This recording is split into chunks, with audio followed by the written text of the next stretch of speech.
어떤 사람은 이상하리만치 내 말에 관심이 많아 보입니다. 처음엔 그게 따뜻한 배려처럼 느껴지죠. 내가 누구인지 궁금해하고 내 이야기를 잘 들어주는 것 같고 때로는 나보다 나를 더 잘 이해하는 것 같은 착각마저 줍니다. 그런데 이상하게도 시간이 지나면 내 말은 그 사람의 말 속으로 사라지고 내가 중심이었던 자리는 점점 작아져 갑니다. 이런 경험이 반복될수록 우리는 질문하게 됩니다. 도대체 저 사람은 왜 그렇게까지 나에게 친절했던 걸까? 우리가 오늘 다룰 사람은 겉으론 친절하지만 속으로는 자기 이익만을 계산하는 영악한 사람입니다. 그들의 가장 첫 번째 특징은 자기애가 과도하다는 점입니다. 이들은 타인을 있는 그대로 보기보다 자신을 비춰주는 거울로 봅니다. 그 거울이 자신을 잘 반사할 때는 가까이 두고 흐릿해지면 버립니다. 철학적으로 보면 이들은 존재를 외부의 시선으로만 확증받으려는 취약한 자아를 가졌다고 할 수 있습니다. 자신을 사랑하는 것이 아니라 자신에 대한 찬사를 끊임없이 외부에서 확인받아야만 하는 존재입니다. 그래서 대화의 목적은 정보나 감정의 교환이 아니라 자신이 더 위에 있다는 걸 입증하는 수단이 됩니다. 상대의 이야기는 귀 기울여 듣기 위한 것이 아니라 자신의 경험을 드러내기 위한 도구로 전락합니다. 상대의 고통마저도 자신이 더 잘 극복했다는 이야기로 연결되고 결국 모든 대화는 자기 자신으로 되돌아갑니다. 두 번째 특징은 조작 성향입니다. 이들은 관계를 계산합니다. 인간을 감정과 인격이 있는 존재로 보지 않고 목적을 이루기 위한 수단으로 인식합니다. 겉으로는 걱정하고 위하는 척하지만 그 이면에는 철저한 셈법이 숨어 있습니다.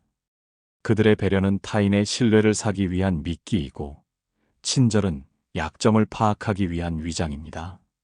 그래서 그들과의 관계는 처음엔 편안하지만 시간이 갈수록 불편해집니다. 왜냐하면 그들은 상대의 감정을 고려하지 않기 때문입니다.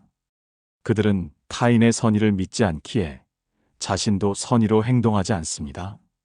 이성적으로는 깔끔해 보이지만 정서적으로는 메마르고 피로한 관계가 이어질 수밖에 없습니다. 세 번째는 질투와 경쟁심입니다. 이들은 타인의 성장을 위협으로 여깁니다. 누군가가 빛나면 자신은 그림자가 된다고 느끼기 때문입니다. 그래서 축하보다는 비교가 먼저 나옵니다. 타인의 성취를 인정하기보단 운이나 배경을 의심하며 깎아내리죠. 그리고 때때로 그 비교는 타인을 향한 평가가 아니라 자기 존재의 무게를 지키기 위한 발악처럼 보이기도 합니다. 철학적으로 보면 이들은 타인의 존재 자체를 침입처럼 받아들이는 자아입니다. 존재는 본질보다 우선한다는 하이데거의 말을 빌리자면 그들은 타인의 존재 자체를 존중하지 못하고 본질을 왜곡합니다. 인간을 경쟁자나 위협으로만 바라보는 순간 그 자아는 타인과의 관계 속에서 성장을 멈춥니다. 그러므로 이들과의 관계는 언제나 긴장 상태이며 협력이 아닌 방어와 견제가 쌓이게 됩니다. 그 결과 상대방은 자신도 모르게 지치고 말 한마디조차 조심스러워지며 존재가 흔들리는 경험을 하게 되죠. 오늘 이야기에서는 이 세 가지 특징, 과도한 자기애, 조작적 성향, 그리고 질투와 경쟁심을 중심으로 영악한 사람의 속내를 들여다봤습니다. 이들의 말은 부드럽지만 목적은 단단하고 그들의 친절은 유익하지만 동시에 위태롭습니다. 관계란 본래 상호작용이며 서로를 비추는 거울이 되어야 하지만 이들은 그 거울을 자기를 위한 무대로 바꿔버립니다. 당신의 말이 사라지고 감정이 줄어들며 존재가 작아진다면 그것은 당신 탓이 아닙니다. 어쩌면 당신은 지금 자기애로 포장된 조작과 질투의 무대 위에 서 있는 것일지도 모릅니다. 어떤 사람은 처음부터 완벽합니다. 말투도 부드럽고 눈빛도 따뜻하며 마치 오랜 친구처럼 내 고민에 귀를 기울입니다. 우리는 그런 사람 앞에서 쉽게 마음을 엽니다. 긴장도 풀리고 이 사람은 다르다는 믿음이 생기죠. 그런데 시간이 지나며 이상한 점들이 조금씩 보입니다. 상대는 여전히 친절하지만 그 친절이 나를 위한 것이 아니라는 느낌이 듭니다. 위로는 깊지 않고 대화는 얕고 관계는 어느 순간부터 일방적으로 흘러갑니다. 이것이 바로 네 번째 특징, 첫인상의 설계입니다. 이들은 처음부터 자신을 가장 완벽하게 포장합니다. 스스로를 돋보이게 만들고 필요한 사람처럼 보이게 하며 관계를 시작하기에 최적화된 이미지를 만들어냅니다. 그 이미지 안에는 따뜻함도, 전문성도, 공감도 있지만 모두 전략적으로 배치된 요소들입니다. 그들의 목표는 진정성이 아니라 신뢰 확보입니다. 철학적으로 보면 이것은 자아의 연극화입니다. 진짜가 아닌 것들을 진짜처럼 꾸며내는 능력, 즉 위장의 기술입니다. 플라톤의 동굴 속 사람들처럼 우리는 가짜를 진짜로 믿게 되고 그 사람의 말과 행동을 진실로 오해합니다. 다섯 번째 특징은 외적 조건에 따른 인간 평가입니다. 이들은 사람을 만날 때 그 사람의 본질이나 인격보다 학벌, 재산, 직업, 외모 같은 사회적 표식을 먼저 봅니다. 누가 더 높은 곳에 있느냐가 중요하고 누구를 통해 더 많은 것을 얻을 수 있느냐가 핵심이죠. 그래서 인간관계는 항상 수직적으로 나뉩니다. 강한 사람에겐 아첨하고 약한 사람에겐 무시하는 이중성을 보입니다. 이들은 자신에게 유리한 인간관계를 만들기 위해 사람을 등급화합니다. 칸트는 인간을 목적 그 자체로 대하라고 말했지만 이들은 철저히 수단으로만 봅니다. 여기엔 따뜻한 관심도 없고 수평적인 존중도 없습니다. 타인을 통해 무엇을 얻을 수 있느냐만 남습니다. 이런 태도는 결국 사람 사이의 신뢰를 파괴하고 관계를 소모적인 거래로 만들게 됩니다. 여섯 번째 특징은 사기꾼 기질, 조용한 침투입니다. 이들은 목소리를 크게 내지 않고 드러내지 않으며 겸손한 태도와 점잖은 표현 뒤에 교묘한 설계를 숨깁니다. 그들은 스스로의 존재를 작게 만들면서 상대방의 마음속으로 스며듭니다. 마치 큰일을 도모하려는 사람이 아닌 것처럼 보이지만 이미 그들의 영향력은 퍼져 있고 상대는 자신도 모르게 조정당하고 있습니다. 이들은 직접 말하지 않습니다. 대신 애매하고 우회적인 언어로 상대를 움직입니다. 예를 들어 누군가를 비판할 때도 그 사람이 걱정된다는 식으로 말하며 책임을 회피하고 피해자처럼 보이기도 합니다. 여기서 중요한 것은 그들의 진짜 목적은 드러나지 않는다는 점입니다. 이들은 논쟁을 피하지만 영향력은 유지하고 전면에 나서지 않지만 흐름은 바꾸려 합니다. 철학적으로 이들은 은폐된 권력입니다. 보이지 않지만 작용하고 작용하지만 책임지지 않으며 결국 타인을 자신도 모르게 불편하게 만드는 존재죠. 이들 앞에서 사람은 자꾸만 조심스럽고 감정의 여지를 덜어내며 자신을 점점 축소시킵니다. 그 모든 것은 그들이 적극적으로 말하지 않았기 때문이 아니라 조용히 침투했기 때문입니다. 오늘 이야기한 이 세 가지, 첫인상의 위장, 조건에 따른 차별, 조용한 침투는 모두 외면적으로는 매우 다정하고 부드럽습니다. 그래서 사람들은 그들에게 쉽게 속고 뒤늦게 상처받고 왜 그렇게까지 힘들었는지를 나중에서야 이해하게 됩니다. 하지만 그 고통은 괜한 오해가 아닙니다. 겉으로는 양의 얼굴을 하고 있지만 그 안엔 철저히 계산된 이득의 도식이 숨어 있는 것입니다. 그들이 웃고 있는 순간에도 마음속에는 당신을 어떻게 다룰지를 구상하고 있을지 모릅니다. 어떤 사람은 타인의 고통 앞에서도 눈빛 하나 흔들리지 않습니다. 누군가가 힘들다 말하면 고개를 끄덕이지만 그 표정엔 따뜻함보다 계산이 먼저 떠오릅니다. 겉으론 공감하는 척하지만 마음은 닫혀 있고 말은 공허합니다. 이런 사람과 관계를 맺다 보면 알게 됩니다. 감정이 전달되지 않고 후회도 없으며 어떤 상처 앞에서도 죄책감을 느끼지 않는다는 걸. 바로 이 지점, 7번째 특징인 소시오패스적 성향이 드러나는 곳입니다.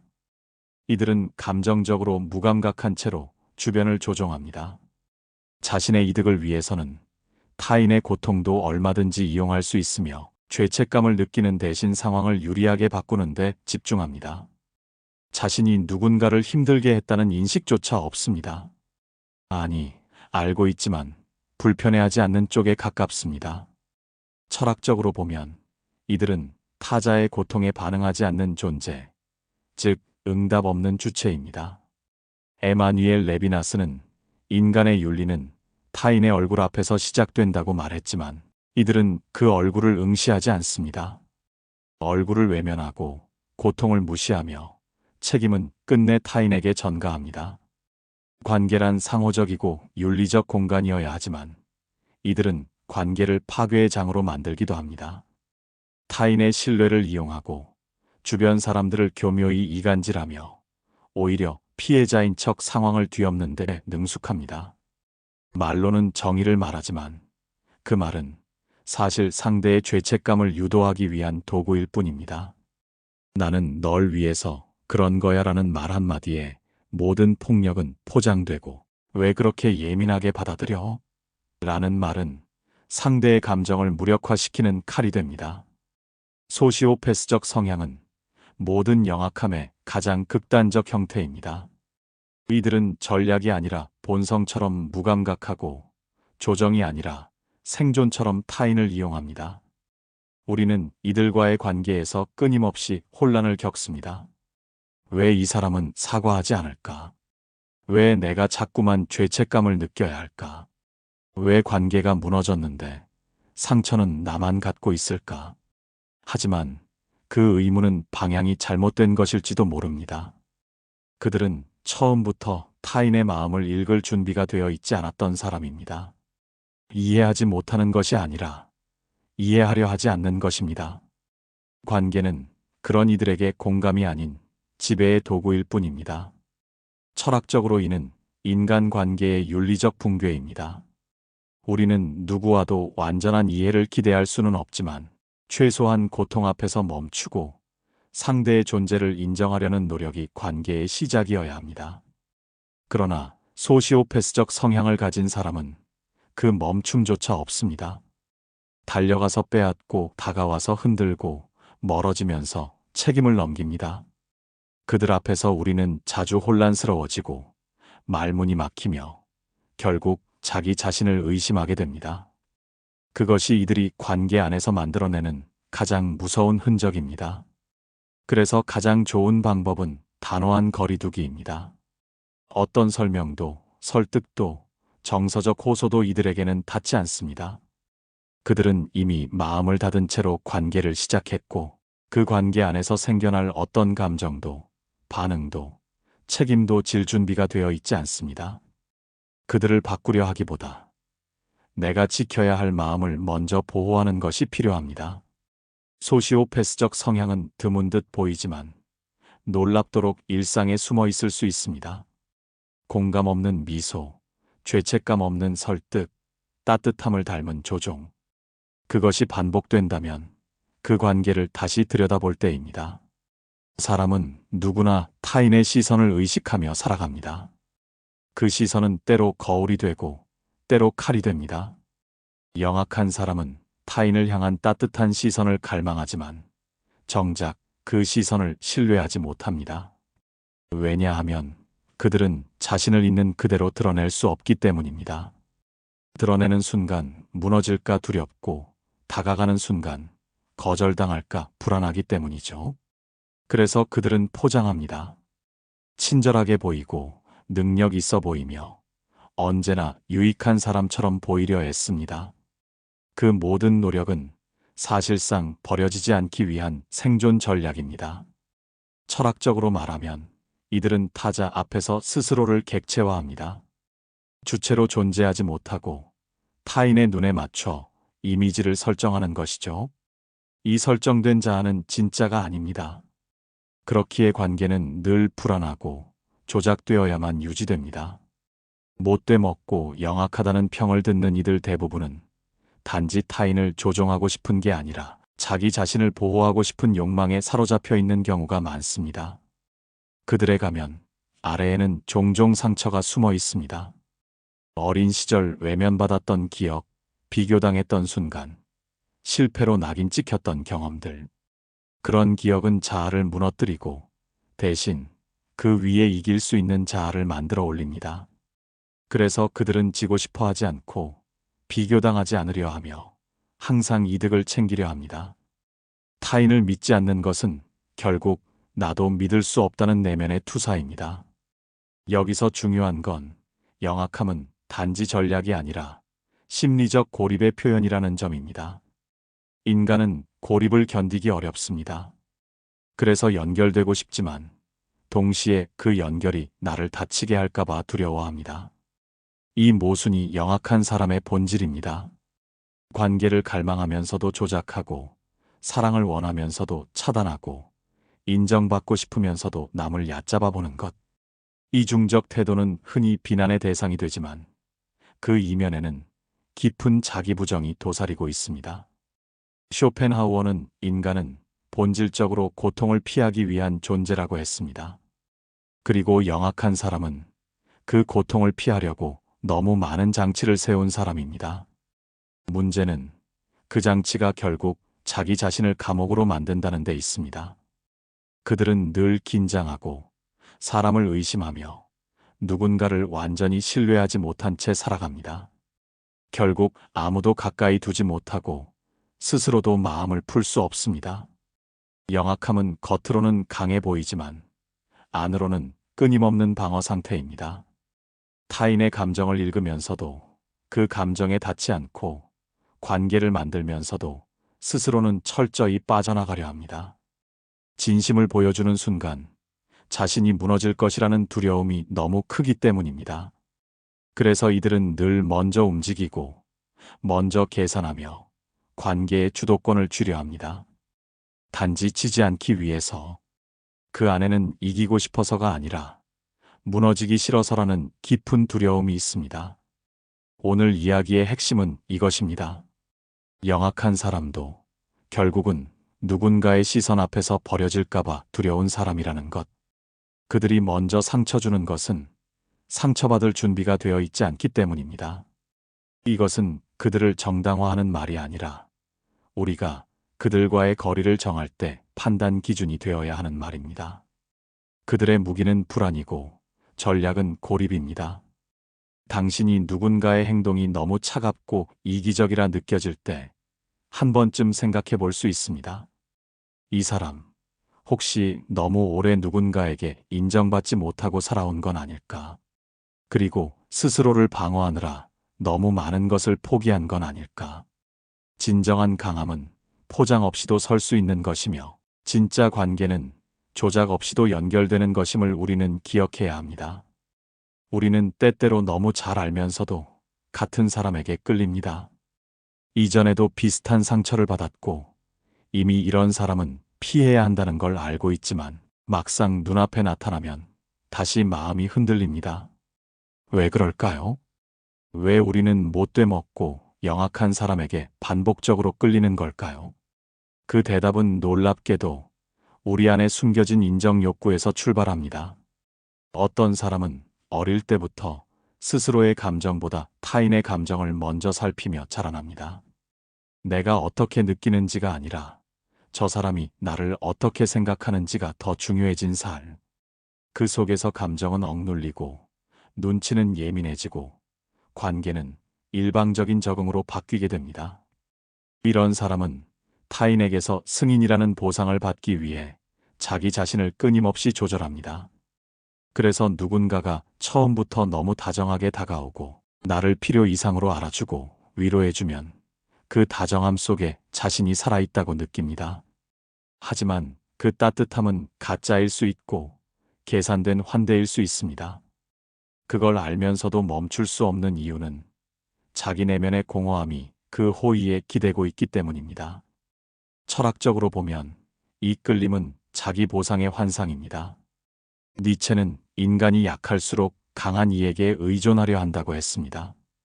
여기서 말하는 강한 이는 실제로 강한 사람이 아니라 자신 있게 보이는 사람, 상황을 장악하는 사람, 흔들림 없이 설계하는 사람입니다.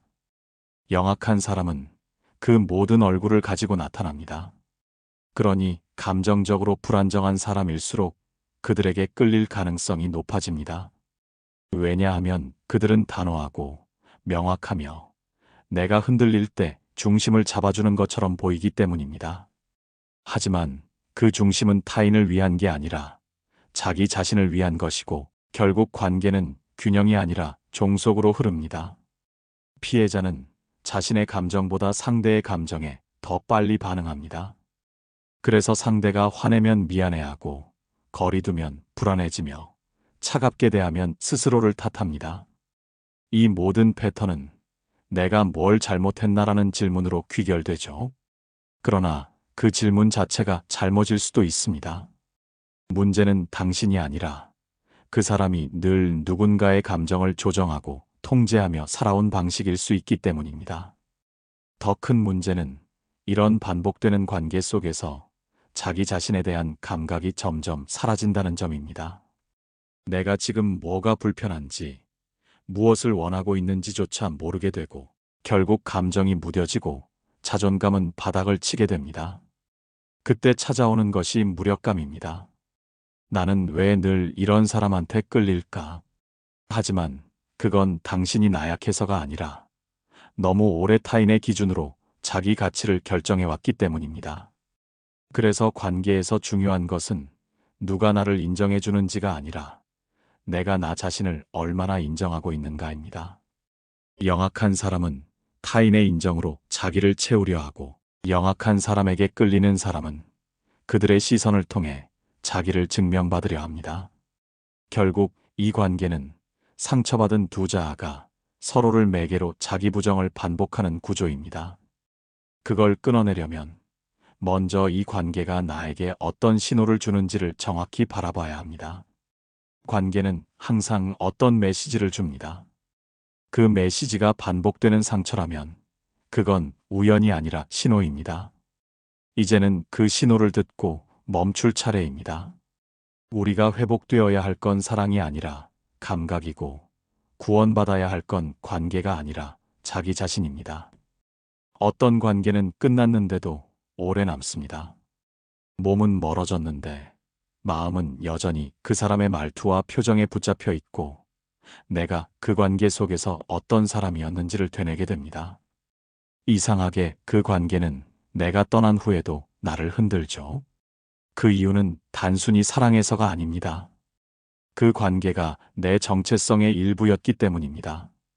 사람은 관계 속에서 자아를 형성합니다.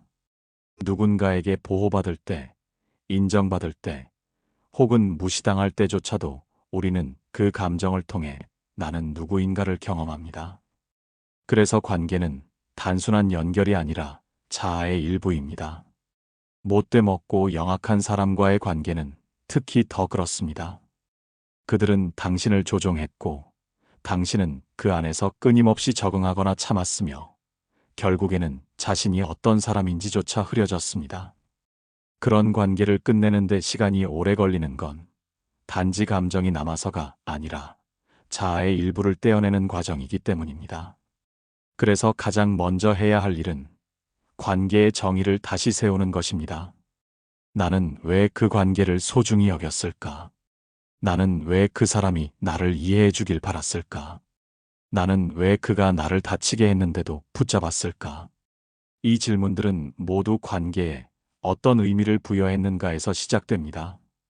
관계를 사랑이라 정의한 순간, 우리는 상대의 모든 행동을 감싸려 합니다. 관계를 의무라 여긴다면, 자기 희생도 당연하다고 생각하게 됩니다. 그러나 철학은 이렇게 묻습니다. 그 관계가 진짜 당신을 지키고 있었느냐고. 그 관계 안에서 당신이 점점 사라지고 있었다면 그건 사랑도 책임도 우정도 아닙니다. 그것은 당신의 자아가 희미해지는 공간일 뿐입니다. 영악한 사람은 자신이 통제할 수 있는 관계만 유지하려 합니다. 그래서 당신의 감정을 줄이고 당신의 판단을 흔들고 결국에는 당신이 스스로를 의심하게 만듭니다. 하지만 이제 그 틀을 벗어나야 할 때입니다.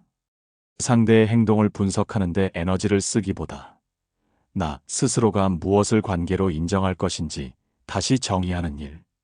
그것이 시작입니다. 관계란 단지 함께 있는 것, 오래 아는 것, 자주 연락하는 것만으로 완성되지 않습니다. 관계는 내 자아를 지켜주는 공간이어야 하며 내 감정을 있는 그대로 표현할 수 있는 무대여야 합니다.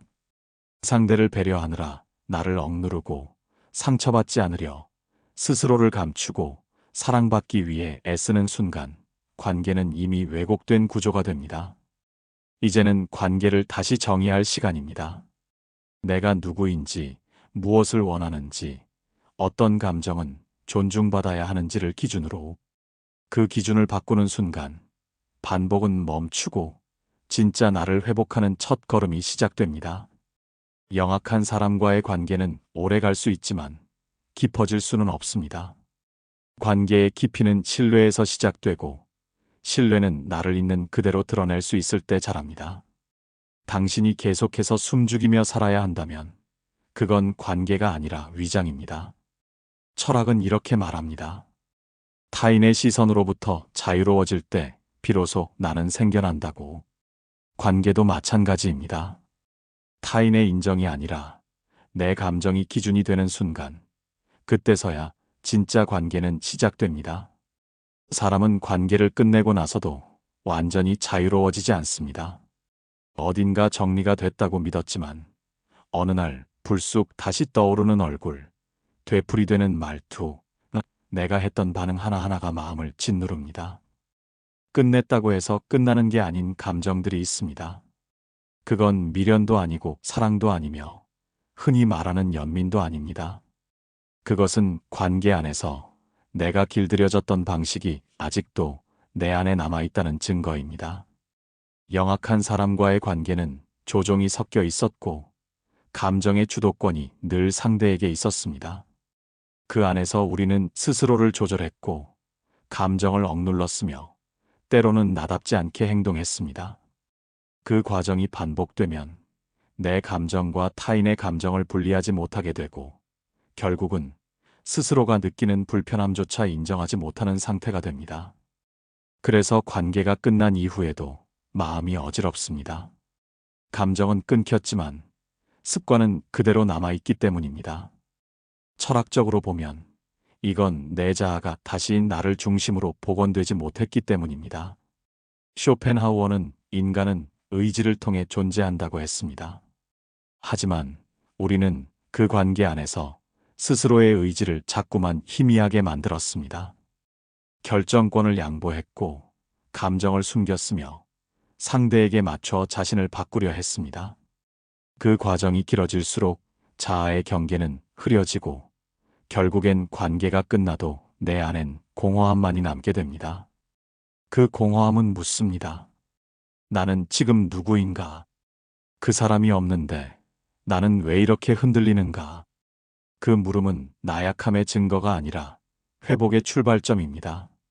그 사람은 상처에서 회복될 수 있지만 조종당했던 관계에서 회복되기 위해선 나를 다시 세우는 일이 필요합니다. 떠났다는 사실보다 더 중요한 건 지금 내가 나를 어떻게 바라보고 있는가입니다. 그때의 나는 자주 작아졌고 자주 참았으며 자주 울었습니다. 하지만 지금의 나는 그때와는 다른 시선을 가질 수 있습니다. 나는 왜 그렇게까지 견뎌야 했는지, 왜 스스로를 의심하게 되었는지를 알아차릴 수 있다면 이미 첫걸음은 시작된 것입니다. 관계가 남긴 건 사람만이 아니라 나를 흔들던 감정의 패턴입니다. 그리고 그 패턴을 바꾸려면 먼저 그 감정을 들여다봐야 합니다. 두려웠던 마음, 죄책감, 내가 너무 예민했던 건 아닐까 했던 순간들. 그 모든 감정을 있는 그대로 받아들이는 것. 그게 회복의 시작입니다. 영악한 사람과의 관계는 흔히 벗어나야 하는 관계로만 이해되지만 더 중요한 건 그 관계를 통해 내가 어떤 방식으로 자기를 잃어왔는지를 자각하는 일입니다. 그걸 알게 되면 더 이상은 반복되지 않습니다. 흔들려도 무너지지 않고 아파도 주저앉지 않습니다. 그리고 그때 비로소 진짜 자유가 시작됩니다. 떠난다고 다 끝나는 게 아니라 떠난 후에야 진짜 내가 시작됩니다. 상처에서 회복된다는 건 단지 울음을 멈추는 일이 아닙니다. 무언가를 잊는 것도 누군가를 잊는 것도 아닙니다. 그것은 잃어버렸던 감정을 되찾는 과정입니다. 다시 관계를 시작하고 싶다면 먼저 감정을 회복해야 합니다. 그 중에서도 가장 먼저 돌아봐야 할 것은 자기 신뢰입니다. 영악한 사람과의 관계는 나를 불신하게 만듭니다. 내가 너무 예민했던 건 아닐까? 내가 잘못해서 그랬던 건 아닐까? 내가 조금만 더 참았더라면 달라졌을까? 이런 질문들은 죄책감의 옷을 입고 내 안에 남아있게 됩니다. 하지만 그 질문들은 사실상 감정을 왜곡하는 말입니다. 자기 신뢰가 깨졌을 때 우리는 감정보다 분석을 우선시하게 되고 직감보다는 논리를 따르게 됩니다. 그러나 진짜 회복은 분석이 아니라 회복된 직관에서 시작됩니다. 나는 불편했기 때문에 불편했던 것이고 나는 상처받았기 때문에 상처받았던 것입니다. 그 감정을 다시 믿는 순간 우리는 자신을 다시 느낄 수 있게 됩니다. 그 다음은 감정의 감각을 회복하는 것입니다. 관계 속에서 너무 오래 타인의 기분에 반응하고 살면 자기 감정에 둔감해집니다. 무엇이 좋은지, 무엇이 불편한지, 어디서부터 괜찮지 않았는지가 흐려지고 결국 모든 것을 참는 것으로 대체하게 됩니다. 회복은 이 흐려진 감정의 윤곽을 다시 선명하게 그려내는 일입니다. 내 마음이 어떤지, 지금 어떤 느낌이 드는지 그 감정을 재확인할 수 있어야 진짜 회복입니다.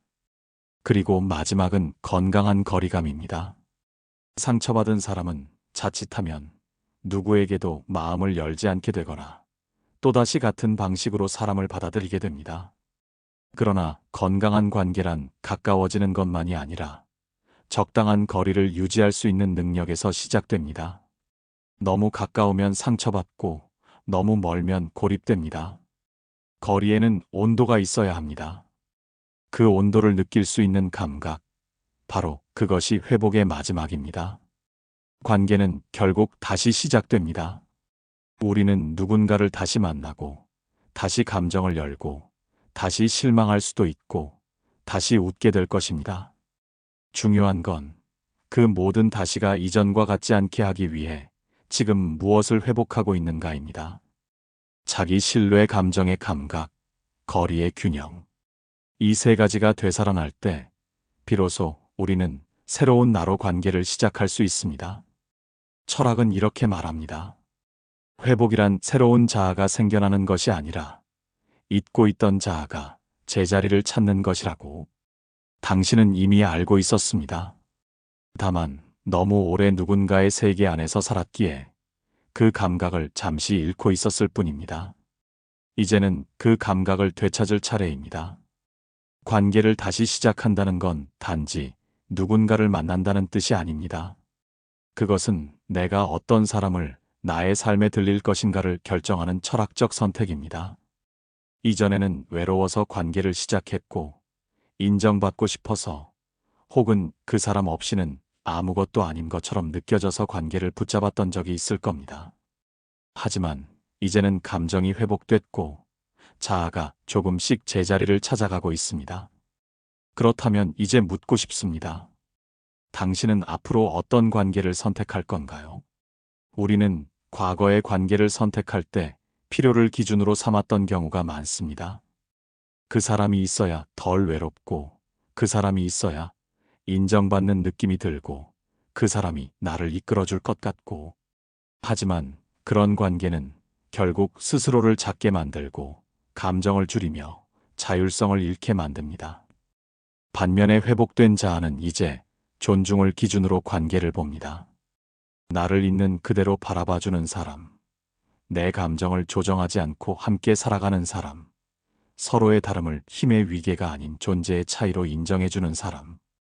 이런 관계는 처음엔 강렬하지 않을 수도 있습니다. 오히려 조용하고 특별한 이벤트도 없고 격렬한 감정도 없을 수 있습니다. 하지만 그 안엔 오래갈 신뢰가 있고 무너지지 않는 균형이 있습니다. 철학적으로 보면 이것은 타자에 대한 인식이 바뀐 결과입니다. 과거엔 타인을 나의 욕망을 채워줄 대상으로만 여겼다면 이제는 독립된 존재로 받아들이는 단계에 도달한 것입니다. 이 변화는 단순히 사람을 보는 시선의 변화가 아니라 나 자신을 어떻게 대하느냐의 변화입니다. 내가 나를 소중히 여기지 않는다면 타인 역시 나를 그리 대할 확률이 높습니다. 그래서 건강한 관계를 맺고 싶다면 먼저 스스로에게 물어야 합니다. 나는 지금 어떤 기준으로 사람을 만나고 있는가? 강한 사람을 찾고 있는가? 아니면 부드러운 사람을 찾고 있는가? 내 상처를 메워줄 사람을 찾고 있는가? 아니면 함께 걸어갈 사람을 찾고 있는가? 이 질문에 솔직해질 때 우리는 드디어 관계 앞에서 중심을 잡을 수 있습니다. 관계는 결핍의 구멍을 채우는 도구가 아니라 이미 채워진 존재들이 서로를 지지하는 구조여야 합니다. 영악한 사람은 그 구조를 무너뜨리고 자기 이익에 맞게 타인을 끼워 넣습니다. 우리는 더 이상 그런 관계를 반복해서는 안 됩니다. 내가 누구를 선택하느냐는 결국 내가 어떤 삶을 살겠느냐와 직결됩니다. 그러니 관계는 철학적 선택입니다. 내가 지향하는 세계관이 반영된 공간입니다. 당신이 앞으로 어떤 관계를 선택할지는 결국 당신이 지금 어떤 삶을 살아내고 있는가를 가장 정확하게 보여주는 거울입니다. 우리는 어떤 사람들과의 관계에서 자신을 잃습니다. 처음엔 몰랐지만 시간이 지날수록 내가 점점 작아지고 내 감정이 무력해지며 결국엔 내가 누구였는지조차 헷갈리는 순간들이 찾아옵니다. 그 사람이 문제였는지, 내가 너무 약했던 건지 수없이 질문을 반복하면서도 우리는 잘 끊어내지 못합니다. 왜냐하면 관계란 단순한 연결이 아니라 내 존재의 일부를 반영하기 때문입니다. 그래서 관계를 정리한다는 건 단지 사람을 끊어내는 것이 아니라 내 안에 남아있던 왜곡된 감정과 기억, 그 안에서 작아졌던 자아를 다시 복원하는 일입니다. 이제 마지막으로 묻겠습니다. 우리는 이 모든 여정 끝에 도달한 지금 어떤 관계만을 남겨야 할까요? 그 답은 단순합니다. 나를 지키는 관계, 내 감정을 해치지 않고 내 존재를 비난하지 않으며 내 불안과 약점을 이용하지 않는 관계. 더는 설명하지 않아도 되고 증명하지 않아도 되며 감정을 숨기지 않아도 되는 관계. 그 사람이 나를 어떻게 보는가 보다 내가 그 사람 앞에서 어떤 나로 살아가는지를 중심으로 삼는 관계. 그게 우리가 마지막으로 선택해야 할 관계입니다. 영악한 사람의 특징은 뛰어난 머리가 아니라 타인의 감정을 조정하고 자신의 이익을 극대화하는 데 익숙하다는 데 있습니다. 그들은 당신을 믿게 만들고 당신의 약점을 파고들고 결국엔 당신이 당신을 의심하게 만듭니다. 그래서 이 여정은 결국 하나의 질문으로 귀결됩니다. 나는 나를 어디까지 지켜낼 수 있는가? 사랑도 신뢰도 연대도 모두 소중하지만 그 모든 것의 전제가 되는 건 스스로를 지킬 줄 아는 감정의 경계입니다. 관계는 선택입니다. 누구를 내 삶에 남겨둘 것인지, 어떤 감정은 허용하고 어떤 감정은 거절할 것인지, 그 모든 기준은 이제 당신 손에 있습니다.